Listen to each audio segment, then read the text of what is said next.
मुसलमान हैं तो आपको अच्छी नौकरी नहीं मिलेगी।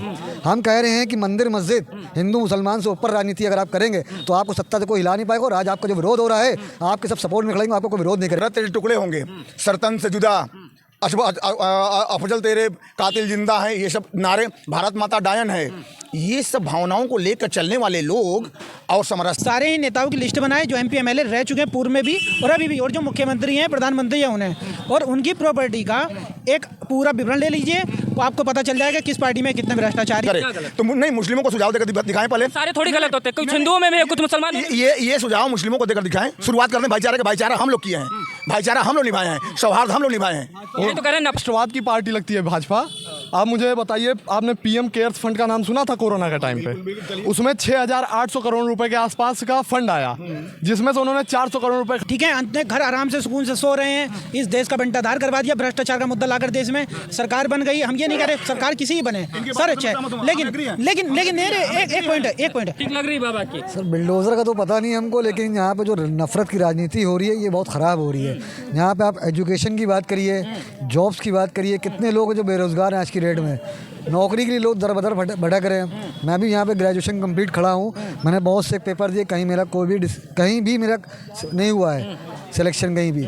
जहाँ मैं इससे पहले प्राइवेट कंपनीज में जॉब कर रहा था, वहाँ पे नफ़रत जो हो गई है इतनी, मेरा नाम है ज़फ़र, इतनी नफ़रत फैला दी गई है लोगों के दिले के अंदर कि अगर आप मुसलमान हैं तो आपको अच्छी नौकरी नहीं मिलेगी। हम कह रहे हैं कि मंदिर मस्जिद हिंदू मुसलमान से ऊपर राजनीति अगर आप करेंगे तो आपको सत्ता से कोई हिला नहीं पाएगा। और आज आपका जो विरोध हो रहा है आपके सब सपोर्ट में खड़ेंगे, आपको कोई विरोध नहीं करेगा। हम ये कहना चाहेंगे एक बात और, हिंदू मस्जिद की हिफाजत में खड़ा हो जाए और मुसलमान मंदिर की हिफाजत में खड़ा हो जाए तो आज के बाद भी कोई ना हिंदू होगा ना कोई मुसलमान होगा। यूनाइट होने की बात कर रहे हैं, क्या कहेंगे आप? किस लिए? नेताओं से जब बात करने जाओ तो कहीं ना कहीं वो रूख को मुआयन मुद्दे से मोड़ के कहीं ना कहीं ले जाते हैं। आप नौजवान हैं, आपको क्या लग रहा है कि बाबा जी कह रहे हैं उत्तर प्रदेश में बुलडोजर की नीति है, अखिलेश यादव जी कह रहे हैं कि अगर गलत चलाएंगे तो हमारा समय आएगा तो हम उन्हीं के ऊपर, उन्हीं कार्यालय के ऊपर घुमा देंगे। देखिए, गवर्नेंस का काम होता है रूल करना, और रूल अगर आप इंसाफ के ज़रिए करेंगे तो बेहतर है। आप जो है संवैधानिक दायरे में इंसाफ करिए अवाम के साथ, आपको बुलडोजर की ज़रूरत नहीं पड़ेगी। लोगों को इंसाफ दिलाइए कानून के ज़रिए। अगर आप कानून के ज़रिए इंसाफ दिलाएंगे तो यकीनन लोगों का संविधान में विश्वास पैदा होगा। जितने भी घर पे बुलडोजर चला है अभी तक, उस बुलडोजर से उन घरों का नुकसान होता है।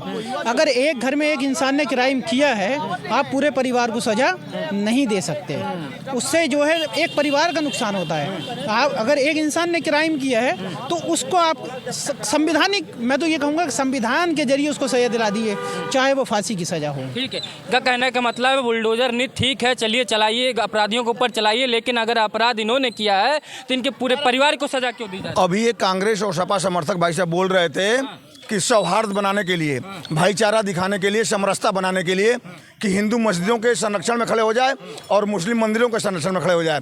भारत तेरे टुकड़े होंगे, सरतन से जुदा, अफजल तेरे कातिल जिंदा है, ये सब नारे, भारत माता डायन है, ये सब भावनाओं को लेकर चलने वाले लोग और समरसता सौहार्द की बात करें तो कहाँ तक उचित है भाई? तो कन्हैया कुमार तो हिंदू थे ना, अगर आप कह रहे हैं उधर कश्मीर वाले लगा रहे थे तो कन्हैया कुमार तो हिंदू। यही मैं कह रहा हूँ कि आप हिंदू तो नहीं खलता। सुनिए भाई साहब सुनिए, मुसलमान कोई होता अगर इस तरह के बोलता तो मुझे कष्ट नहीं होता। वो हिंदू हो करके उसने बोला अफजल हम शर्मिंदा है, तेरे कातिल जिंदा है और भारत तेरे टुकड़े होंगे इंशाअल्लाह इंशाअल्लाह। ऐसे शब्द का प्रयोग JNU से किया गया। ये समाजवादी पार्टी के लोग ये चाहते हैं कि सत्ता परिवर्तित हो और फिर वही गुंडई कायम हो। और जो आजम खान गुंडई कर रहे थे, रुपया करोड़ों करोड़ रुपया उठा करके, करोड़ों करोड़ रुपया उठा के कमा के रख लिया है, आज उसी की सजा योगी सरकार उनको दी है और जेल में डालने का काम कर रही है। तो ऐसे माननीय अखिलेश यादव जी बहुत अच्छे नेता हैं, ऐसे नेताओं का बहिष्कार करें। जो लोग पहले लोग बताते थे बहुत ईमानदार आदमी आप नेताजी को ईमानदार कहते हैं, उनके पार्टी के लोगों को बेईमान कहते हैं। अरे जो बेईमान रहेगा कहा जाएगा ना। अरबों रुपए की प्रॉपर्टी उनके पास, कितनी संपत्ति थी, कितनी संपत्ति उनके पास थी, अरबों रुपए की प्रॉपर्टी, सरकारी जमीन पे कब्जा करके उन्होंने जो क्या कहते हैं इतना बड़ा वो बना दिया, यूनिवर्सिटी बना दिया। क्या है, कहाँ से पैसा आता है? ठीक है, पैसा लूटिए खाइए, कहाँ से पैसा आता है? सुनिए, मेरा एक एडवाइस है, भारत का सुप्रीम कोर्ट सारे ही नेताओं की लिस्ट बनाए जो MP MLA रह चुके हैं पूर्व में भी और अभी भी, और जो मुख्यमंत्री हैं, प्रधानमंत्री हैं उन्हें, और उनकी प्रॉपर्टी का एक पूरा विवरण ले लीजिए, तो आपको पता चल जाएगा किस पार्टी में कितने भ्रष्टाचारी हैं और वो पैसा पब्लिक के कितने काम आ जाएगा। ये हम ये कहते हैं कि किसी को 15 लाख देने की तब जरूरत नहीं रहेगी। सारे ही पार्टियों में नेता करप्ट हैं। करप्ट नेताओं की लिस्ट बनाइए, उनकी प्रॉपर्टी जब्त करिए, यही 15 लाख रुपए। यही काम लेकिन भारत का सुप्रीम कोर्ट अगर करे, CGI की प्रेजेंस में होगा, तो ये पॉसिबिलिटी है कि ये एक बड़ा मात्रा में आम पब्लिक का इस पैसे से फायदा हो सकता है। देखा दर्शकों, कुछ कहना चाह रहे हैं क्या आप? जी जो हिंदू मुस्लिम की बातों कर रहे थे ना, वो बहुत ही संगीन मामला, संवेदनशील मामला है। ये इसी पर राजनीति कांग्रेस करते आई है। 1947 से लेकर अब तक इसी पर राजनीति करती आई है। भारतीय जनता पार्टी DNA की सरकार जो है, राष्ट्रवाद को लेकर चलने वाली पार्टी है और राष्ट्रवाद के प्रति वो समर्पित पार्टी है। हम मानते हैं गरीबी, भ्रष्टाचार, बेरोजगारी ये बिल्कुल है, लेकिन डेवलपमेंट दिया है, देश की सुरक्षा को दिया है। लोग कहते हैं देश की आवाज़ जब मोदी जी को चुनी थी प्रधानमंत्री के रूप में, वो गुजरात के मुख्यमंत्री रहे हैं, उनको अनुभव रहा है। 3 साल का मुख्यमंत्री का रहा है। अभी हम राहुल गांधी को प्रधानमंत्री का दायित्व 3 साल का हमारे वो 3 कार्यकाल उनका रहा है।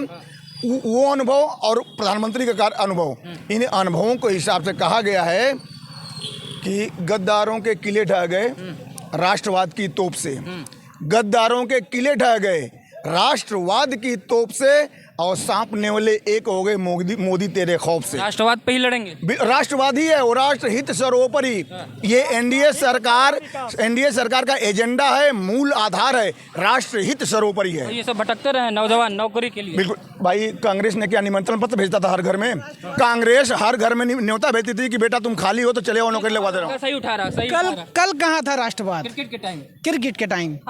हम अच्छा नहीं, बिल्कुल। अरे युवा हैं, देश के कर्णधार हैं, हम चाहेंगे कि ये भी जाएं उस पद पर। इस तरह के युवा जाएंगे जो क्रिएटिव माइंड के होंगे, काम करेंगे। हम कह रहे हैं कि भारत अगर नहीं खेलता, सरेंडर कर देता, हम मान लेते हैं एक बात, बिल्कुल सही कह रहे हैं कि पहलगाम के प्रतिशोध में हो सकता है वॉक ओवर होता, 2 पॉइंट मिलता, पाकिस्तान जीतता, यहीं पर नारा लगता पाकिस्तान जिंदाबाद, हिंदुस्तान मुर्दाबाद, यहीं पर नारा लगता, इनके कान सुनते तब ये आवाज़। हम कह रहे हैं, वो जो भाई साहब बोल रहे थे कि हिंदुओं को कह दिए कि मस्जिद की संरक्षण करे और मुस्लिमों को कह दीजिए कि मंदिर का संरक्षण करे, तो नहीं, मुस्लिमों को सुझाव देकर दिखाएं पहले। सारे थोड़ी गलत होते हैं, कुछ हिंदुओं में भी है, कुछ मुसलमान। ये सुझाव मुस्लिमों को देकर दिखाएं। शुरुआत करते हैं भाईचारे के। भाईचारा हम लोग किए हैं, भाईचारा हम लोग निभाए हैं, सौहार्द हम लोग निभाए हैं। ये तो कह रहे हैं नफरत पैदा हो रही, नफरत को कम करो। इसी नफरत को कम करने के लिए ही किया जा रहा है। यही नफरत कम हो रहा है। हम कहने कितने दंगे हुए योगी जी के कार्यकाल में, मोदी जी के कार्यकाल में कितने दंगे हो गए हैं, हमको बताइए। कल जो मैच हुआ है वो नहीं होता। हम कह रहे हैं नारे अगर लगते तो हमारी पुलिस है, इतनी ज़्यादा प्रशासन है, SP DM है, सारे को अरेस्ट करके इकट्ठे होकर जेल भेज देते कि हमारे देश के खिलाफ नारे लगे हैं। आपको राष्ट्रवाद की पार्टी लगती है भाजपा। आप मुझे बताइए, आपने PM केयर्स फंड का नाम सुना था कोरोना के टाइम पे? उसमें 6,800 करोड़ रुपए के आसपास का फंड आया, जिसमें से उन्होंने 400 करोड़ रुपए खर्च किए। 6,300 करोड़ रुपए उन्होंने कहा ये प्राइवेट फंड है हमारा, ये सरकारी फंड नहीं है, ये प्राइवेट फंड है और उसका हम ब्यौरा नहीं देंगे। उसका कोई भी 1 रुपया उसमें से खर्च नहीं हुआ है। 6,300 करोड़ रुपए PM अपने नाम पे कि हम कोरोना में गरीबों के और जो बीमार है उनके ऊपर खर्च करेंगे। 6,300 करोड़ रुपए वो गबन कर लेंगे। ये देखिए नौजवान है, जानकारी। मैं बोला ना कि ये जवानों को, युवाओं को जानकारी है। कांग्रेस 70 साल रही, नेहरू से लेकर और यहाँ तक, एक बार भी इस तरह के जवान देश में क्या नहीं थे?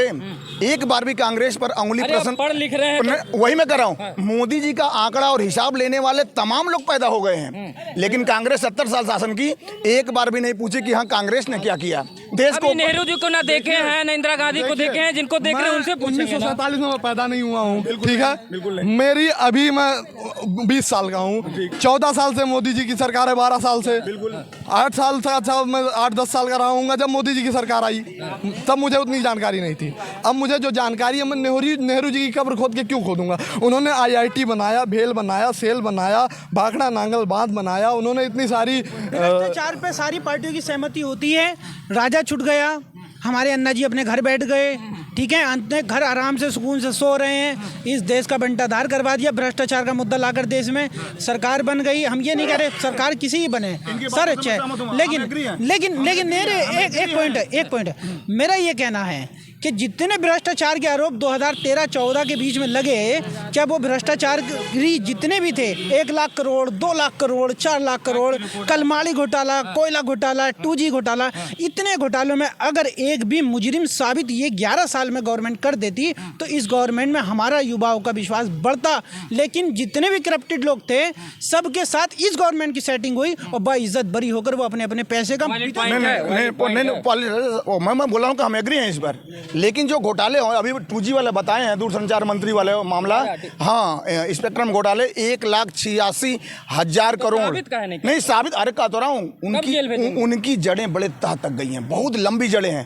उसको सुनिए, उनको ज्यादा जड़ें मजबूत नहीं किसी की देश में है, किसी की जड़ें हम कह रहे हैं ना कि 11 साल में मोदी से ज्यादा आकांक्षा रख ली गई है। हम कह रहे हैं इतनी आकांक्षा रख ली है ना कि मोदी जी आए और तुरंत देश से भ्रष्टाचार। तो दर्शकों ये बहस भ्रष्टाचार पे हम करेंगे तो पूरी रात बीत जाएगी और बहुत बड़े पन्ने खुलते चले जाएंगे, इधर करेंगे उधर करेंगे और हम पूरी रात डिबेट करवाते रहेंगे। फिर मिलेंगे कल इसी जगह दारुन सभा पे। और युवाओं देख रहे हैं आजकल युवा पढ़ा लिखा है, हर चीज़ की समझदारी को रखता है। आंकड़े के साथ बालक ने बोला, बड़ा अच्छा लगा। ऐसे युवाओं को डिबेट करना चाहिए और आना भी चाहिए। हो हल्ला मचाने से डिबेट में कहीं ना कहीं जनता को थोड़ा पसंद होता है, लेकिन जब आंकड़ों के साथ डिबेट होती है तो हमें भी आनंद आता है। ऐसे युवाओं को डिबेट में शामिल होना चाहिए। इसी के साथ इस वीडियो को समाप्त करते हैं। नमस्कार।